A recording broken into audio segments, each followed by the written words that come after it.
हे hello किसान भाइयों, मैं हूं आपका दोस्त और होस्ट उन्मेष टहरिया, फिशरीज इंस्पेक्टर। आप देख रहे हैं ऑस्कर फिशरीज। किसान भाइयों, आपने आजकल देखा होगा कि जो बड़े बड़े किसान हैं वो पंगासस मछली को बहुत ज़्यादा हाई स्टॉकिंग डेंसिटी में पालन कर रहे हैं। तो आखिर ये मछली इतना ज़्यादा प्रॉफिटेबल क्यों है और इस मछली को आखिर इतने बल्क में हम लोग कैसे पालन करते हैं, इसके बारे में थोड़ा सा डिटेल में चर्चा करेंगे। सबसे पहले किसी भी मछली का पालन अगर उसको बिजनेस पॉइंट ऑफ व्यू से देखा जाए तो ऐसे मछलियाँ जिनका साल में 2 बार अगर उत्पादन होता है, ऐसे मछलियों से हम लोग बहुत ज़्यादा पैसे कमाते हैं। इसीलिए आपने देखा होगा जितने भी बड़े किसान हैं वो पंगासस मछली को हाई स्टॉकिंग डेंसिटी में पालन करते हैं और उस पर अच्छा पैसे इन्वेस्ट करते हैं और मोटा पैसा कमाते भी हैं। तो सबसे पहले जब भी कोई भी कल्चर सिस्टम को हम लोग स्टार्ट करते हैं तो उसका तालाब की लंबाई चौड़ाई, उसकी गहराई बहुत इंपॉर्टेंट होती है। पंगासस मछली के पालन के लिए कम से कम आपको रेक्टेंगुलर पॉन्ड बनाना है जिसमें लंबाई जस्ट डबल रहेगा और चौड़ाई उसका आधा रहेगा, और आपका तालाब कम से कम आधा एकड़ से 1 एकड़ के बीच ज़रूर होना चाहिए ताकि पंगासस मछली अच्छे से जगह मिले और हाई स्टॉकिंग डेंसिटी में हम लोग उसको पालन कर सकें। दूसरा, तालाब की तैयारी का भी एक स्टेप है। आपने बहुत मेरे वीडियोस में देखा होगा कि तालाब तैयारी के मैंने 3 स्टेप्स बताया हुआ है। तालाब का खुदाई करवाना, उसके बाद उसमें 100 किलो चूना डलवाना और उसके बाद उसमें पॉन्ड फर्मेंटेशन करना। ये सभी मछली पालन में आप तालाब की तैयारी आप देखेंगे तो लगभग कॉमन ही होता है। तो 100 किलो चूना डालिए, उसके बाद उसमें 1 हफ्ते के बाद उसमें पानी डाल करके आप फर्मेंटेशन करिए। फर्मेंटेशन के लिए दोस्तों आपको गोबर का उपयोग करना पड़ेगा या फिर पोल्ट्री का जो वेस्ट होता है उसको भी 500 किलो आप फर्मेंटेट करके और डाल सकते हैं। अब बात करते हैं सीधा पंगासस मछली के बारे में। इस मछली की सबसे बड़ी खासियत है कि ये एक एयर ब्रीदिंग फिश है। एयर ब्रीदिंग फिश का मतलब है कि ये वातावरण से ऑक्सीजन ले सकती है। साथ ही साथ इसको बहुत ही कम पानी की ज़रूरत पड़ती है, लेकिन इसकी सबसे बड़ी जो प्लस पॉइंट या फिर नेगेटिव पॉइंट भी बोल सकते हैं वो है इसका विगोरसली कंटिन्यू फीडिंग करने की इनकी कैपेसिटी।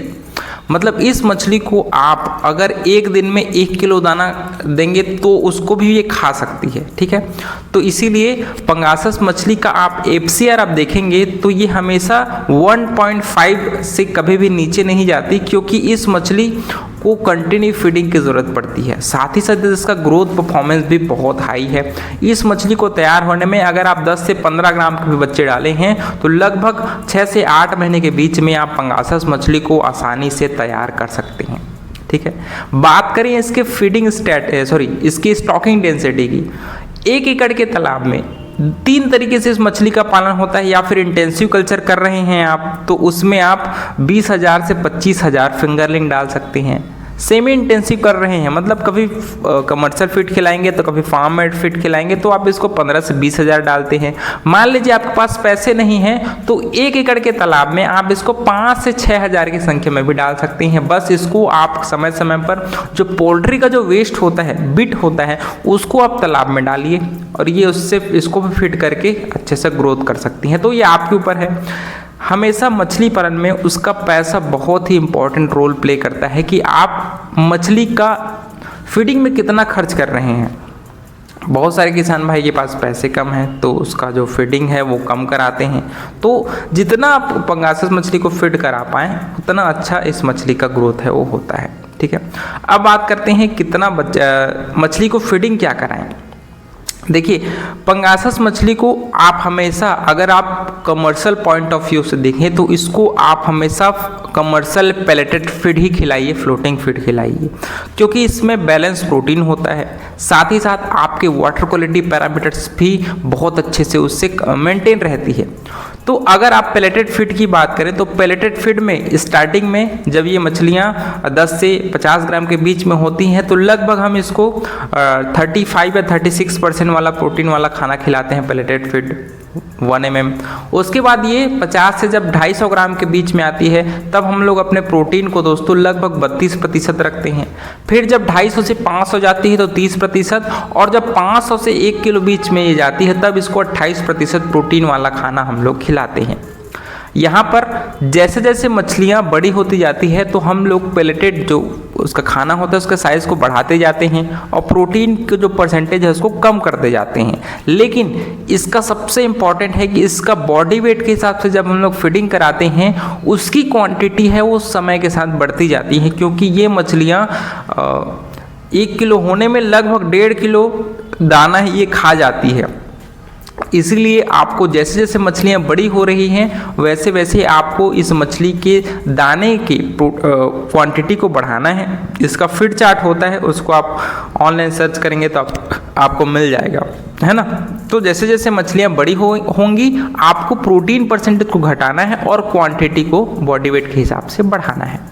बात करते हैं इस मछली को पालने के समय क्या क्या सावधानियां रखनी चाहिए। सबसे पहले अगर आप ठंड में स्टार्ट कर रहे हैं तो ठंड में इस मछली की जो ग्रोथ परफॉर्मेंस है वो कम होती है। साथ ही साथ ये मछलियां फीडिंग भी कम करती हैं, इसीलिए ठंड के महीने में खास करके। तो इसके लिए आप अपने वाटर जो डेप्थ है दोस्तों उसको 6 से 7 फीट मेंटेन रखिए।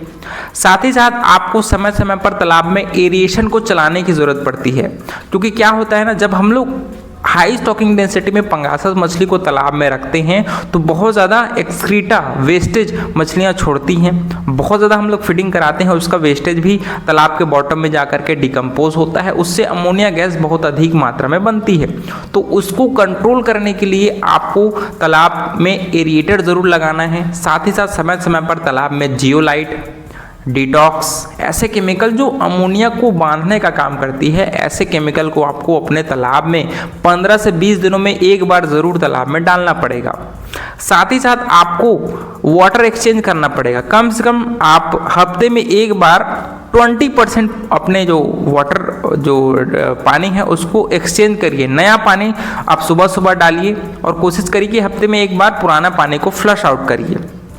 इसके लिए आपको अपने तालाब में इनलेट और आउटलेट की सुविधा है वो ज़रूर देनी चाहिए, ताकि आप बॉटम में जो स्लज इकट्ठा हुआ है उसको आप फ्लश कर पाएँ, है ना। अब बात करते हैं कि आपको क्या क्या दवाइयाँ इन मछलियों को खिलाना है। हमेशा आप कोशिश करिए कि आप अपने खाने में मछलियों के अच्छे ग्रोथ के लिए विटामिन मिनरल मिक्सचर ऐड करके खिलाइए। कम से कम 1 किलो खाना में लगभग 5 से 10 ग्राम विटामिन मिनरल मिक्सचर को ज़रूर आप खाने में मिलाकर खिलाइए। 3 दिन आप विटामिन मिनरल मिक्सचर खिलाइए और हफ्ते में 3 दिन कम से कम आप जो फीड प्रोबायोटिक होता है अच्छे कंपनी का उसको खाने में मिला करके मछलियों को फीडिंग कराइए। मछलियाँ जब 10 से 100 ग्राम के बीच में होती हैं तभी सबसे ज़्यादा वो बीमार पड़ने, उनकी मोर्टेलिटी के चांसेस रहते हैं। तो उसी आप 10 से 100 ग्राम के बीच में जितना अच्छे से आप अपने मछलियों को पहले मिनरल मिक्सचर खिलाइए और प्रोबायोटिक खिलाइए, जिससे मछली की इम्यूनिटी है वो स्ट्रांग रहती है और मछलियाँ ठीक से बीमार नहीं पड़ती। अब बात करते हैं प्रोडक्शन की। पंगासस मछली को आप 1 एकड़ के तालाब में 15 से 20 टन तक का प्रोडक्शन ले सकते हैं, लेकिन यहाँ पर आपको ध्यान देना है कि आपने कितना मछलियाँ स्टॉक किया है और आप उसको कितना फीडिंग खिला सकते हैं। हमेशा आप तालाब में मछलियाँ छोड़ने से पहले उसके फीड कॉस्ट को थोड़ा कैलकुलेट ज़रूर कर लीजिएगा कि मैं 1 किलो साइज तक मुझे मछली को ले जाने में मैं लगभग 1.5 किलो दाना खिलाऊंगा, तो मेरे को 6 से 8 महीने में कितना टन दाने की ज़रूरत पड़ेगी उसका कैलकुलेशन ज़रूर कर लीजिए, ताकि आप कितना मछली तालाब में छोड़ेंगे वो आपको एक अनुमान लग जाएगा। तो सबसे पहले आप कितना मछली छोड़ना चाहते हैं, उसका फीड कॉस्ट कितना आएगा, उसको कॉस्ट एनालिसिस ज़रूर कर लीजिए, तभी आप पंगासस मछली को कितने संख्या में डालना है उसको आप डिसाइड करिए। बाकी ये मछली आप साल में 2 बार पाल सकते हैं, इसलिए आप इसको 2 साइकिल निकालेंगे तो बहुत अच्छा पैसे आप इस मछली के पालन में कमा सकते हैं। तो किसान भाइयों, पंगासस मछली का ये जितना डिटेल नॉलेज है जो मुझको है वो आपसे मैंने शेयर कर दिया है। आशा करूँगा कि आपको जानकारियाँ पसंद आई होगी। अगर अच्छा लगा होगा तो वीडियो को लाइक ज़रूर करिएगा। ऑस्कर फिशरीज पर नए हैं तो चैनल को सब्सक्राइब करना बिल्कुल मत भूलिएगा। मिलता है अगले वीडियो में, तब तक के लिए बड़ों का सम्मान करिए, छोटों को प्यार करिए और खुद का ढेर सारा ख्याल रखिए। Thank you, thanks for watching.